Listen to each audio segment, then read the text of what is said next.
नमस्कार विद्यार्थी मित्रांनो, आज आपण पोलीस भरतीच्या पेपर संचमधील बुलढाणा जिल्हा वाहन चालक पोलीस शिपाई भरती 2019 हा पेपर आज आपण सोल्युशनमध्ये पाहणार आहोत. ठीक आहे.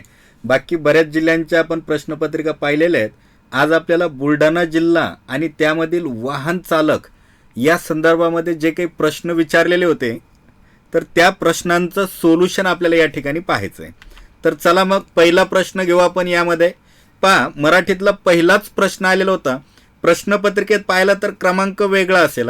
आपण या ठिकाणी 1, 2, 3 क्रमांकानुसार प्रश्न घेतलेले आहेत. प्रश्नपत्रिकेत याचा क्रमांक वेगळा असू शकतो. पहा, गुन्हेगार हा शब्द कोणत्या भाषेतून मराठीत आलेला आहे. आता ज्या विद्यार्थ्यांनी लेक्चर केलेलं असेल किंवा ऑनलाईन लेक्चर असेल, ऑफलाईन लेक्चर असेल, त्या लेक्चरमध्ये मी या शब्दांची तुम्हाला ट्रिक दिलेली होती. पहा, त्या ट्रिक्सनुसार आपण या ठिकाणी हा शब्द तंतोतंत ओळखू शकतो की हा नेमका कोणत्या भाषेतून आलेला आहे.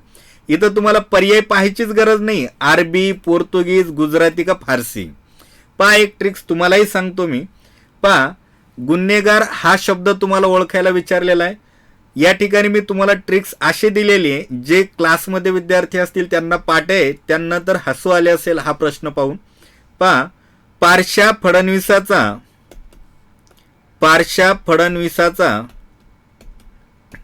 अत्तर टाकलेला पोशाख त्यांची अब्रू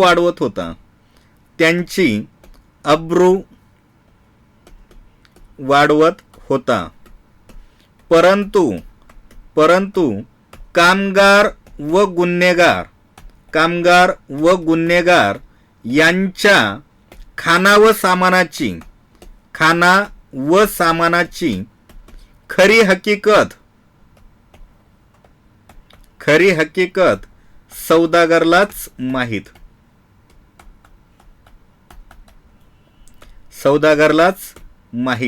आता यामध्ये पहा, पारशा फडणवीस, पारशा म्हणजे फारसी भाषा.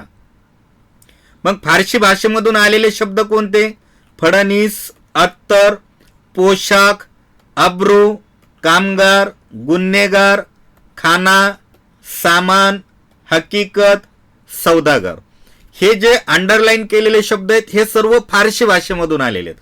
मग यापैकीच एक प्रश्न आपल्याला परीक्षेमध्ये विचारलेला होता की गुन्हेगार कोणत्या भाषेतून आला, तर गुन्हेगार आहे फारसी. मग आपल्याला या पद्धतीनं एकदम सोप्या पद्धतीनं उत्तर येऊ शकतं. किती सोपी पद्धत. आता ही जी ट्रिक्स आहे आपण 2014, 12, 13 पासून शिकवत आलेलो आहे आणि प्रश्न कधी आला 19ला. म्हणजे ज्यांनी पाठ केला असेल, आपल्या ट्रिक्स जर पाठ केलेले असतील तर त्यांचा हा मार्क तर गेलेला नसणारच. चला दुसऱ्या प्रश्नांकडे येऊ. विसंगत घटक ओळखा. आता यामध्ये पहा, मोटार, बैलगाडी, बस आणि आगगाडी असे 4 पर्याय दिलेले आहेत. आता विसंगत घटक ओळखणे, मग तो मराठीतला, जीके मधला, गणित, बुद्धिमत्तेतला कुठलाही प्रश्न असू द्या, विसंगत घटक. यामध्ये काय असतं, 3 शब्द तुम्हाला एका नियमाचे असतात, एका नियमामध्ये बांधलेले. पण एक शब्द हा त्या 3 पैकी वेगळा असतो, 3 पेक्षा वेगळा असतो, तो आपल्याला ओळखायचा आहे. मग आता या ठिकाणी पहा, मोटार, बस आणि आगगाडी हे तिन्ही वाहनं स्वयंचलित आहेत. म्हणजे यांना इंधनाची आवश्यकता असते, यांना इंजन असतं आणि ते स्वयंचलित असतात. पण बैलगाडी हा त्यातला प्रकार नाही, तो वेगळा आहे. म्हणून विसंगत मध्ये कोण येईल, तर बैलगाडी. चला पुढं. बेडूक या शब्दाचे तृतीयांत रूप ओळखा. तृतीयांत म्हणजे तृतीय विभक्तीचे प्रत्यय आहेत ने, ए, शी किंवा नी, ही, ई, शी. हे पर्याय आपल्याला पाहायचेत.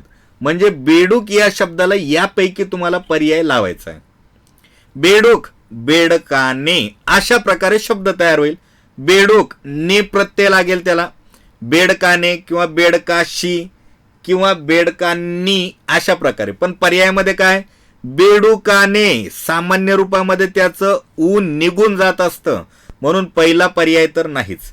इथं बेडुकाने, उकाराचा काहीच प्रश्न नाही, तो पहिला उकार असो का दुसरा असो, उकार राहतच नाही, निघून जातो तो. इथं बेडकाने, अगदी बरोबर, हे उत्तर बरोबर राहणार. बेडक्याने, बेडक्या होणारच नाही, सामान्य रूप बेडक्या नाही होणार, बेडूक, बेडका, मग त्याला कुठलाही प्रत्यय जोडा, बेडकाने, बेडकाचा, बेडकाशी, बेडकांनी. ठीक आहे, म्हणून पर्याय क्रमांक 3 उत्तर बरोबर असणार. पहा, प्रश्नपत्रिकेमध्ये आपण डायरेक्ट उत्तर पाहत नाहीत. डायरेक्ट उत्तर जर पाहिले तर हे उत्तर आपल्याला कुठं भेटतील पाहायला? पुस्तकामध्ये सुद्धा पाहायला भेटतील. जशाच तसे उत्तर घेत नाहीत आपण, 4ही पर्यायाचं या ठिकाणी सोल्युशन पाहतोय, त्याच्यावरून एक उत्तर आपण काढतोय. आता चौथा प्रश्न पहा, आपल्याला योग्य विरामचिन्ह दिलेलं वाक्य ओळखायचं, योग्य विरामचिन्ह असलेलं वाक्य ओळखायचंय. पहिलं वाक्य आहे पहा, मी वाट पाहिली पण तो आला नाही. मी वाट पाहिली पण तो आला नाही.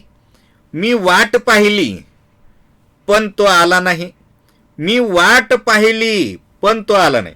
आता ह्या वाक्यांमध्ये जे विरामचिन्ह वापरलेले आहेत, ह्या विरामचिन्हांचे वेगवेगळे अर्थ असतात. अर्थांवरून आणि विरामावरून वापरले जाणारे चिन्ह असतात. आता हे जर वाक्य पाहिलं तर हे वाक्य संयुक्त वाक्य. ठीक आहे, आणि संयुक्त आणि मिश्र वाक्यामध्ये एखादं उभयान्वयव्यय आलेलं असतं.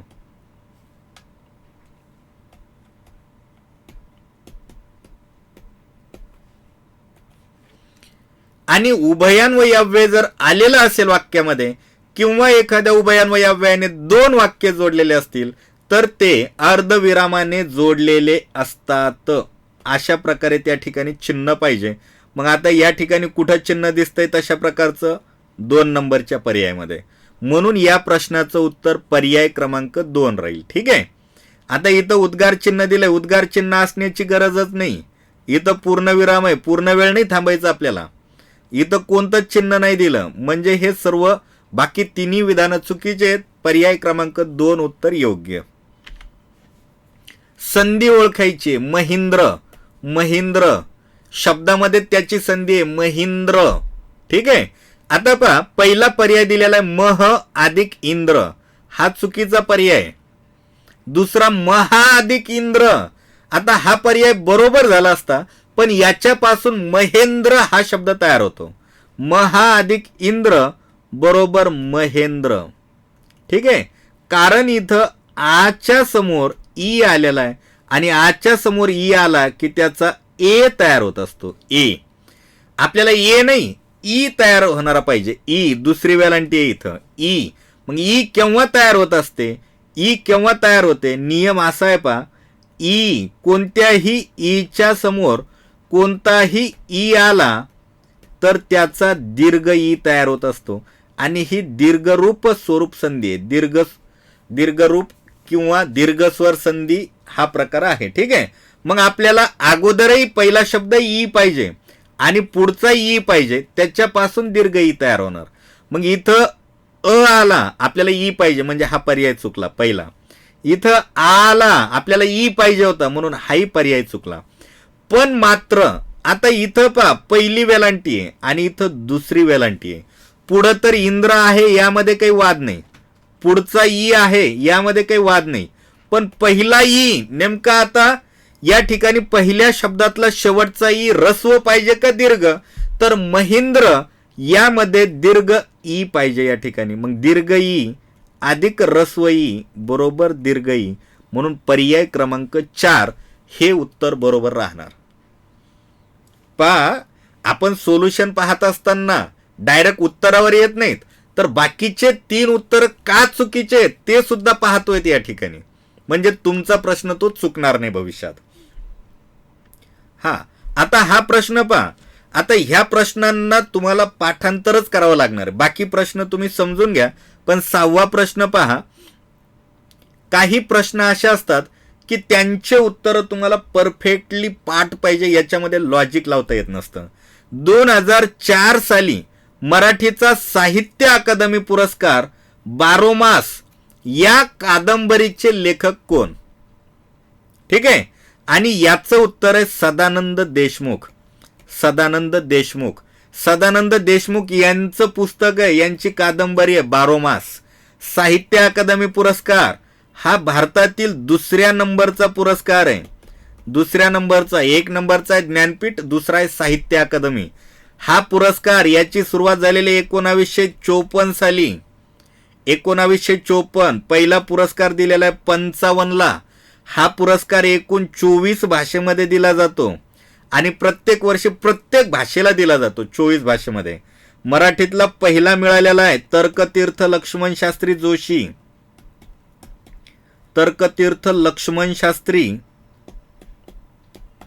जोशी यांना मराठीतला पहिला मिळालेला आहे. ठीक आहे. मग 2004चा कोणाला मिळालेला आहे? 2004चा तर या ठिकाणी सदानंद देशमुख यांना मिळालेला आहे. ठीक आहे.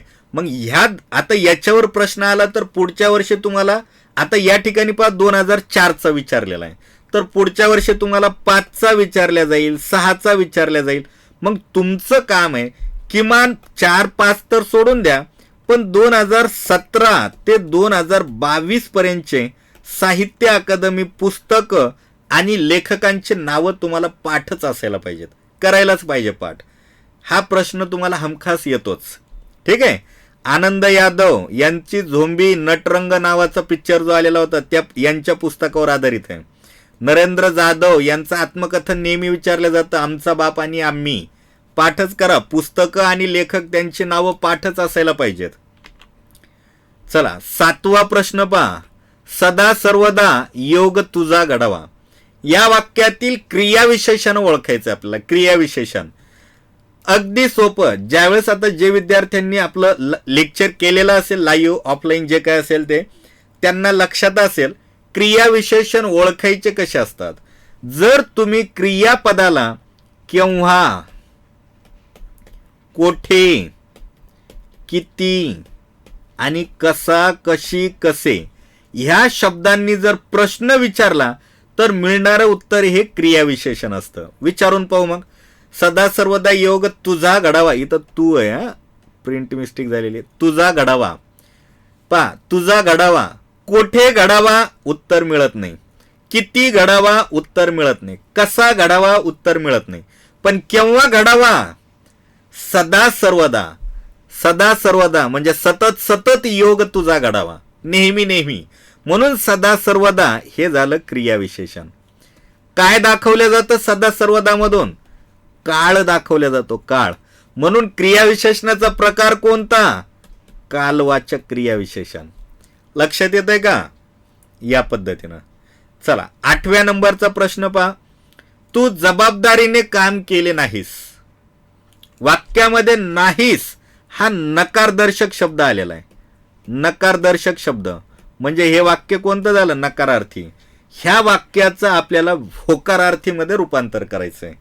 मग पहा आता पहिलं वाक्य दिलंय, पहिला पर्याय तू जबाबदारीने काम करतोस. प्रश्न काय होता? तू जबाबदारीने काम केले नाहीस.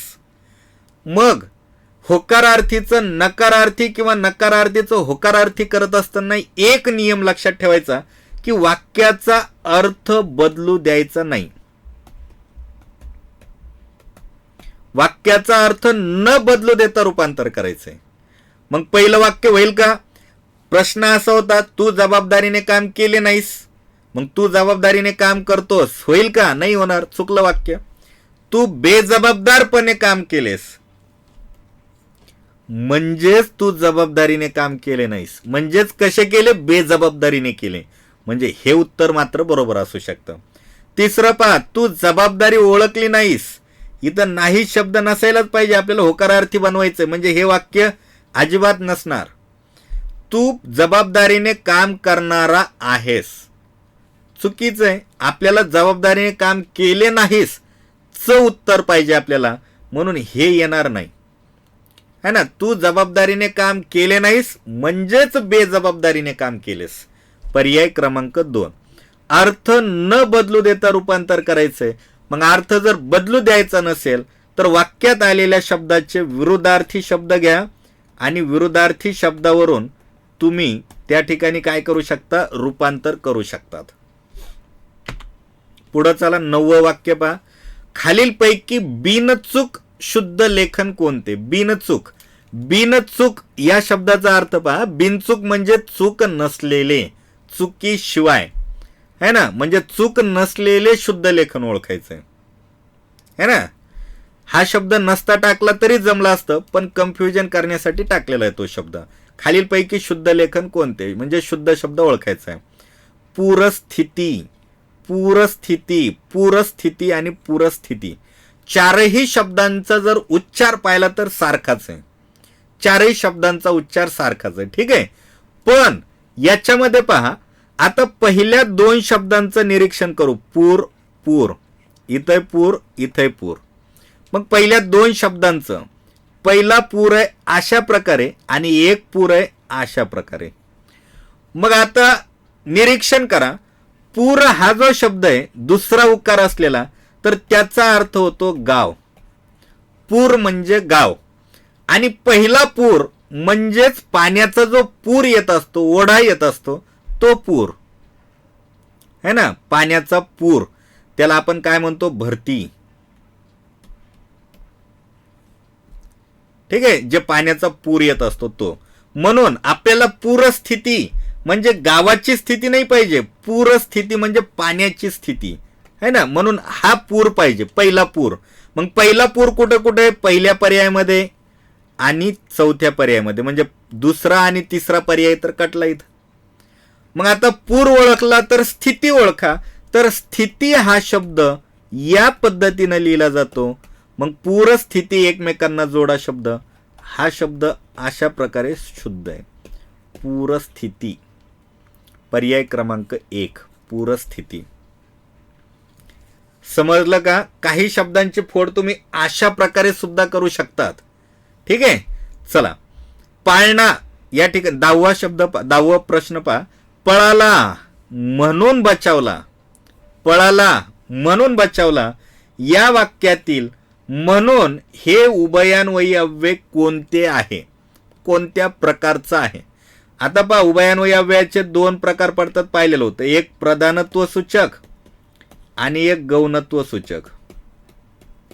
प्रधानत्वातले 4 प्रकार, समुच्चय, विकल्प, न्यून आणि एक परिणाम. आता याच्यामध्ये परिणाम बोधक, परिणाम बोधक. आता या परिणाम बोधक मध्ये पहा, परिणाम बोधक जे उभयान्वयी अव्यय, याच्यामध्ये पहिल्या वाक्याचा परिणाम दुसऱ्या वाक्यामध्ये दाखवलेला असतो. पहिल्या वाक्याचा परिणाम दुसऱ्या वाक्यामध्ये. पळाला, त्याचा परिणाम काय झाला, तो बचावला. जर पळाला नसता तर बचावला नसता. पळाला म्हणून बचावला म्हणजेच परिणाम दाखवलेला आहे, म्हणून याचं उत्तर राहील परिणाम बोधक. हेतू नाही, हेतू म्हणजे उद्देश, उद्देश नाही या वाक्यामध्ये. लक्षात येते का? उद्देश नाही दाखवला, कारणही नाही दाखवलं, स्वरूपही नाही दाखवलं, तर परिणाम दाखवलेला आहे. आणि म्हणून हा जो शब्द आहे का, आणखी एक महत्वाचं, पर्याय पण देत असताना गोंधळाचे पर्याय देतात. परफेक्टली उत्तर येईल, डायरेक्ट तेच उत्तर येईल असे पर्याय नसतात. म्हणजे तंतो म्हणजे सारखे सारखे असलेले पर्याय देत असतात. म्हणजे त्याचं उत्तर प्रत्येक पर्याय असू शकतं असं मुलांना वाटायला पाहिजे. म्हणून हा जो शब्द आहे हा परिणाम मध्ये पण येतो, हेतू मध्ये पण येतो, कारण मध्ये पण येतो आणि स्वरूप मध्ये पण येतो. ठीक आहे. आता याचे वाक्य आणि याचे पूर्ण डिटेल माहिती आपण आपल्या व्हिडिओमध्ये टाकलेली आहे. ऑनलाईन कोर्समध्ये तुम्ही पाहू शकतात, किंवा तुम्ही ऑफलाईनमध्ये जर लेक्चर केलेले असेल तर त्या ठिकाणी सुद्धा तुम्हाला पाहायला भेटेल. ठीक आहे. पळाला म्हणून तो बचावला. चला पुढं. आता या ठिकाणी 11वा प्रश्न घेतलेला आहे पहा. 11वा आणि 12वा हे दोन्ही प्रश्न खरं पाहिले तर जनरल नॉलेजचे प्रश्न आहेत, हे जीके मधले प्रश्न आहेत, पण या ठिकाणी आपण घेतलेत, पाहू आपण. ठीक आहे, काय हरकत नाही. रोजगार हमी योजनेचे जनक वि.स. पागे. प्रश्न का विचारला असेल बरं? रोजगार हमी योजनेचे जनक म्हणजे जर आपण एक लॉजिक लावलं सहज, तर कारण वि.स. पागे हे बुलढाणा जिल्ह्याचे होते, मग त्यांच्यावर आधारित प्रश्न आला आणि पेपर आहे बुलढाण्याचा आहे, म्हणजे असंही काहीतरी त्या ठिकाणी लॉजिक लावतात. म्हणून तुम्हाला ज्या जिल्ह्याचा फॉर्म भरायचा आहे, ज्या जिल्ह्याची परीक्षा द्यायची, त्या जिल्ह्यातला सुद्धा अभ्यास असणं महत्वाचं आहे. चला, महाराष्ट्रात पहिली मुलींची शाळा कोणी स्थापन केली ह्या तर प्रश्न काय सांगायची गरज नाही. ज्याचं उत्तर हे चुकलं असेल त्यांनी मात्र अभ्यास नाही केलेला चांगला राहील. मुलींची पहिली शाळा. चला, आभाळ फाटणे. आभाळ फाटणे आभाळ फाटणे म्हणजे खूप पाऊस पडणे. खूप पाऊस पडणे असं नाही अर्थ होत. आता ऐका, वाक्प्रचार आणि ज्या म्हणी असतात, वाक्प्रचार आणि म्हणी यांचे ज्यावेळेस तुम्ही अर्थ लावत असतात त्यावेळेस शब्दशः अर्थ कधीच लावायचे नाही. शब्दशः अर्थ लावू नये किंवा घेऊ नये. शब्दशः अर्थ घेऊ नये. आभाळ फाटणे म्हणजे खूप पाऊस पडणे, शब्दशः अर्थ नाही घ्यायचा. हे कोणाला तरी उद्देशून बोललेलं असतं. दुसऱ्या एखाद्या परिस्थितीबद्दल आपण तिथं काय केलेलं असतं, उदाहरण दिलेलं असतं किंवा दुसरी योजना आखलेली असते. ते वाक्प्रचार असतात, ती म्हण असते. शब्दशः अर्थ कधीच घ्यायचा नाही. आभाळ फाटणे म्हणजे संकट येणे, मोठे संकट येणे. आभाळ फाटणे म्हणजे खूप मोठे संकट येणे असा त्याचा अर्थ होतो. आभाळ फाटणे या शब्दांचा काहीच संबंध नसतो त्याच्या अर्थामध्ये. मग मोठे नुकसान होणे, नुकसान पण नाही, सर्व बाजूंनी संकट येणे किंवा मोठे संकट कोसळणे. आभाळ फाटणे म्हणजे मोठे संकट कोसळणे, हे उत्तर बरोबर. त्याच्यानंतर 14वा प्रश्न पहा. भाववाचक नाम नसलेला शब्द ओळखायचा आहे. भाववाचक: शांती, संत, प्रेम आणि खंत. चला, आता एक महत्वाचा मुद्दा आहे पहा. भाववाचक नाम आणि विशेषण यामध्ये भरपूर जणांना कन्फ्युजन होत असतं. विशेषण आणि भाववाचक नाम पहा. शांत, शांती. आता शांत हा शब्द विशेषण आहे आणि शांती हा शब्द भाववाचक नाम आहे. कन्फ्युजन होतं. आता याच्यामध्ये आपण फरक पाहू.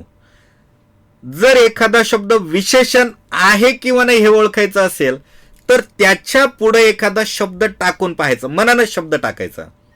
जर योग्य पद्धतीनं वाचन होत असेल तर ते विशेषण आहे. कारण विशेषण हे पुढे येणाऱ्या नामाबद्दल, शब्दाबद्दल अधिकची माहिती देत असतात.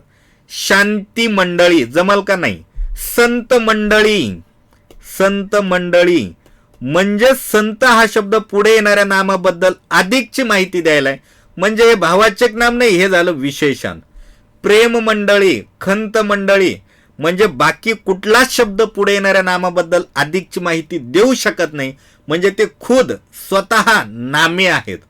आणि हे नामे गुण दाखवतात, डोळ्याने दिसत नाहीत, अदृश्य स्वरूपात असतात, ठीक आहे, अमूर्त असतात, म्हणून हे भाववाचक नामे आहेत, है ना. म्हणून शांती हे भाववाचक नाम आहे, प्रेम भाववाचक आहे, खंत भाववाचक आहे. मग योग्य उत्तर काय तर संत. संत हे भाववाचक नाम नाही तर ते काय झालं, विशेषण झालं. जसं शांत मंडळी, शांत माणूस हे विशेषण आहे, तसं संत मंडळी, संत माणूस है ना, हे विशेषण होईल. शांती हे भाववाचक नाम आहे. तो पोलीस मैदानावर भरतीची तयारी करत असे. वाक्याचा काळ ओळखायचा आहे. आता पहा, आपण लेक्चरमध्ये सुद्धा काळाचे आपण एक तक्ताच बनवून दिलेला होता आणि अगदी सोप्या पद्धतीने दिलेला होता. तो तक्ता जर तुम्हाला लक्षात असेल तर याचं उत्तर तुम्हाला पर्याय बाकी पाहायचीच गरज नाही, डायरेक्ट उत्तरावर जाताल तुम्ही. करत, त प्लस असे, त प्लस जाई, है ना. अशा प्रकारचा जर पर्याय असेल, वाक्यातलं क्रियापद असेल तर तो रित्ती भूतकाळ असतो. रित्ती भूतकाळ. कुठे पर्याय रित्ती भूतकाळ, बाकी पाहूच नका. पूर्ण भूतकाळ कसा असतो माहितीये का, ला ली ले प्लस होता असं क्रियापद जर असेल तर तो पूर्ण भूतकाळ. पूर्ण वर्तमान काळ कसा असतो, ला ली ले आणि आहे असं वाक्य पाहिजे. अपूर्ण वर्तमान काळ कसा असतो, त प्लस आहे, ठीक आहे, अशा प्रकारचं क्रियापद पाहिजे. आणि रित्ती भूतकाळ हा असा असतो. त प्लस असे, त प्लस जाई, म्हणून रित्ती भूतकाळाचं वाक्य हे. चला पुढं पहा 16वा प्रश्न. कवितेच्या चरणात एकाच अक्षराची पुनरावृत्ती होऊन त्यातील नादामुळे जेव्हा भाषेला सौंदर्य प्राप्त होते तेव्हा तो कोणता अलंकार असतो, तर तेव्हा तो अनुप्रास अलंकार असतो. आपण पहा अलंकाराचे 2 प्रकार पाडलेले होते. अलंकाराचे 2 प्रकार, एक अर्थ अलंकार आणि एक शब्द अलंकार. एक शब्द अलंकार आणि एक अर्थ अलंकार. आता अर्थावरून पडणारा तो अर्थ अलंकार असतो. यामध्ये संसदेह येणारच नाही, तो अर्थ अलंकार आहे, तो पर्याय कटला. राहिला काय? शब्द अलंकाराचे 3 प्रकार, यमक, श्लेष, अनुप्रास. यमक मध्ये काय? शब्दांच्या शेवटी, कवितेच्या ओळीच्या शेवटी यमक जोडलेले असतात. इथं यमक जोडायला का आपण नाही, पहिला पर्याय तर कटला. श्लेष म्हणजे मिठी मारणे, एका शब्दाच्या 2 अर्थांची मिठी असेल तर तो श्लेष, अशी व्याख्या नाही दिली. मग पहा पहिला पर्याय नाही, दुसरा नाही, चौथा नाही, म्हणजे तिसरा पर्याय असणार. अनुप्रास म्हणजेच कवितेच्या ओळीमध्ये एकाच अक्षराची पुनरावृत्ती होत असते. काकूने काकाच्या कामाचे कागद कपाटातून काढून कात्रीने करा कापले, क ची पुनरावृत्ती व्हायली म्हणजे अनुप्रास अलंकार. बालिश बहु बायकात बडबडला, ब ची पुनरावृत्ती व्हायली म्हणून अनुप्रास अलंकार. लक्षात येते का? चला पुढं. खबरदार जर टाच मारून जाल पुढे, चिंदड्या उडवीन राई राई एवढ्या. राई राई डबल शब्द या ठिकाणी. आता पहा याचं काय ओळखायला विचारलंय आपल्याला. हा क्रियापदाचा अर्थ. हे वाक्य आपण रस या धड्यामध्ये पाहिलेलं होतं, रस संदर्भात. पण प्रश्न यांनी फिरून विचारला, आपल्याला क्रियापदाचा अर्थ ओळखायला सांगितलंय. आणि क्रियापदाचे 4 अर्थ आहेत, विद्यार्थ, स्वार्थ, संकेतार्थ, आज्ञार्थ. विद्यार्थाला वाविवे प्रत्यय असतात, त्याच्यामध्ये तर्क अंदाज कर्तव्य असतो. ह्या वाक्यात तर्क अंदाज कर्तव्य नाही. स्वार्थमध्ये केवळ काळाचा बोध होतो, इथं काळाचाही बोध नाही. 2 वाक्य आलीत आणि 2 वाक्य जर असतील तर ते 100% संकेतार्थी असतं. आज्ञार्थीमध्ये आज्ञा उपदेश दिलेला असतो, यामध्ये आज्ञा उपदेश पण नाही. इथं संकेत दाखवलाय, जर तुम्ही असं केलं तर असं होईल. MPSC पण प्रश्न विचारलेला होता, अमुक केले तर तमुक होईल.